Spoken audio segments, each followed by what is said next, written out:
Have we sleepwalked into the end of the world? The Armageddon theory is already proving this.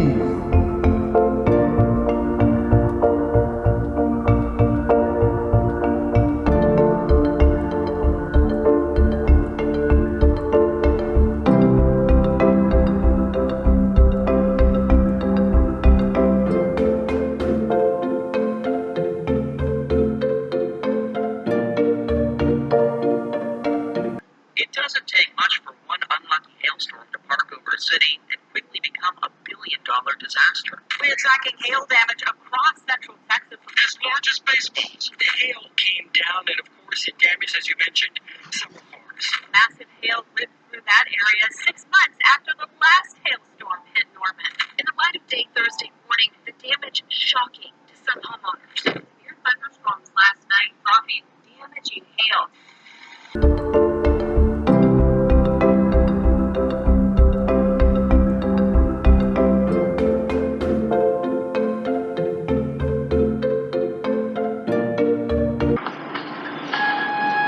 Have you ever looked up in the sky and wondered about the cloud that is often left behind a high-flying aircraft? What you're looking at is a condensation trail, or contrail for short, which is a streak of cloud that condenses behind the plane as a result of the engine exhaust. The exhaust is initially very hot, but it rapidly cools as it mixes with the surrounding air, condensing into water droplets before quickly freezing into ice crystals in the frigid temperatures that exist at cruising altitude. But now it gets interesting.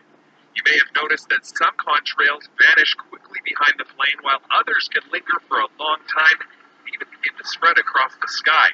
This can be particularly noticeable if you live beneath a busy airspace, where numerous contrails crisscross overhead on any given day. Brutal flights in the world. Well, let's talk about it. Number 1, the beast of Bangladesh. 450 seats crammed inside a small Airbus A330 full of first flyers, putting the crew to a real test. It's mostly chaos and a real adventure. Number 2, Indigo's infamous all-economy class 777 with a mind-blowing 531 seats. While it's still a very cramped experience, I managed to survive the 11-hour flight to India. Number 3 is Cebu Pacific's famous Airbus A330-900, which can accommodate 475 souls on board, which makes it officially the most densely populated plane in the universe. Here we go, let's do it. Let's do this. And what is this exactly? Kind of crazy. Only a ride on a million-pound mega airplane, the biggest passenger aircraft on Earth. That's all. It's a double-decker delight that looks like a whale. It has 4 engines if it's not already obvious. And is not for the faint of heart. Oh shoot, caught on fire. Recording. Got the police and the ambulance here. Here, just stop recording. The plane has been making hearts skip a beat for nearly 2 decades. Heck, some people show up at the airport just to watch it take off and land. It's so big, they're surprised it can ever get in the air. This thing is a beast, and we are about to climb on board. Let's look at the staggering numbers behind the A380. As configured, this plane holds 509 people.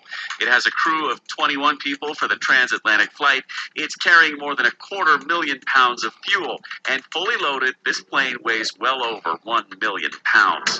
Which raises the question, how on earth does this thing even get off the ground? All right, well, let's take off. Let's do this.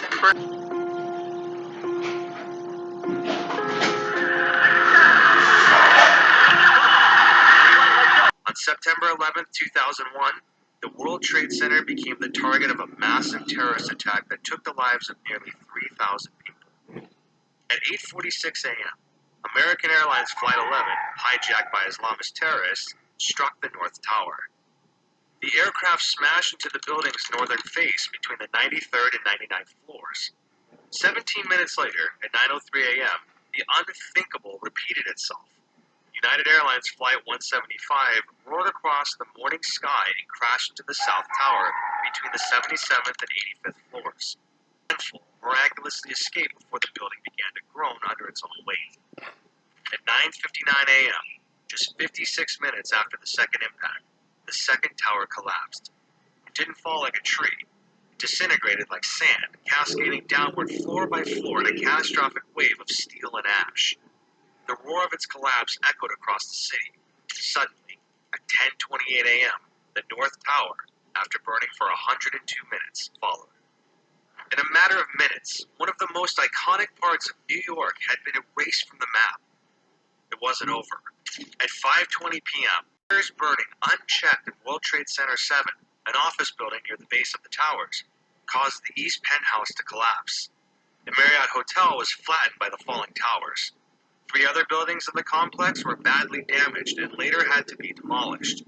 By sunset, downtown Manhattan looked like a war zone, blanketed in a ghostly cloud of ash and twisted steel. The world paused. The skyline was changed forever. On September 11, 2001,